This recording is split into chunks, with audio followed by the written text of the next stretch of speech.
शुक्रिया बरई है। आप सभी का बहुत शुक्रिया कि आप मेरे पास यहाँ आए हैं। मेरी कहानी का नाम है शीला और एक चतुर लोमड़ी की कहानी। बहुत समय पहले एक लड़की रहती थी, उसका नाम था शीला। उसकी माँ ने एक दिन उसे बुलाया कि शीला शीला इधर आओ, मुझे तुम्हें कुछ काम बोलना है। फिर शीला की माँ ने बोला, ये खाना लो और अपनी दादी के पास दे के आओ। फिर शीला भाग भाग के गई और उसे अपने रास्ते पे एक चतुर लोमड़ी दिखी। चतुर लोमड़ी ने कहा, अबू वो देखो,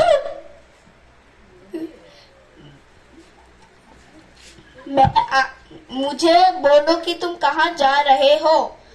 चतुर लोमड़ी ने कहा। शीला ने कहा, मैं अपनी दादी के पास जा रही हूँ। फिर शीला उससे ना बात करते हुए वो दौड़ के अपने दादी के घर में पास गई, लेकिन वो चतुर लोमड़ी उससे पहले भागकर चली गई और चतुर लोमड़ी ने दरवाजे के सामने कहा, दादी माँ दरवाजा खोलो, मैं आपकी प्यारी पोती शीला हूँ।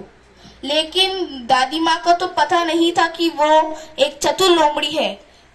दादी माँ ने अनजाने में दरवाजा खोल दिया और दादी माँ ने कहा, अरे शीला बेटी, तुम इतनी काली कैसे हो गई हो? तुम्हारे दांत इतने बड़े कैसे हो गए?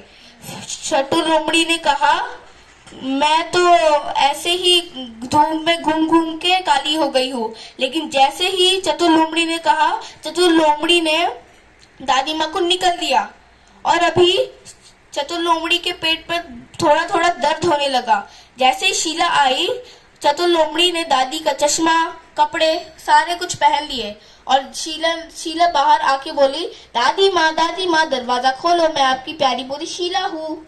लेकिन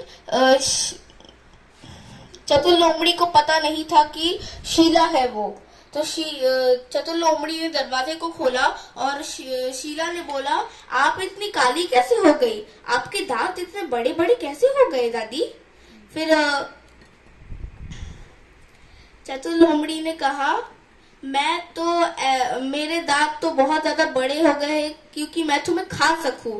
और जैसे ही चतुर लोमड़ी ने कहा, चतुर लोमड़ी ने शीला को निकल दिया और अभी चतुर लोमड़ी के पेट में इतना ज्यादा दर्द हो रहा था कि वो सहन नहीं कर पाया और अचानक से ठुक करके एक आवाज आई और चतुर लोमड़ी का पेट फट गया और चतुर लोमड़ी मर गई।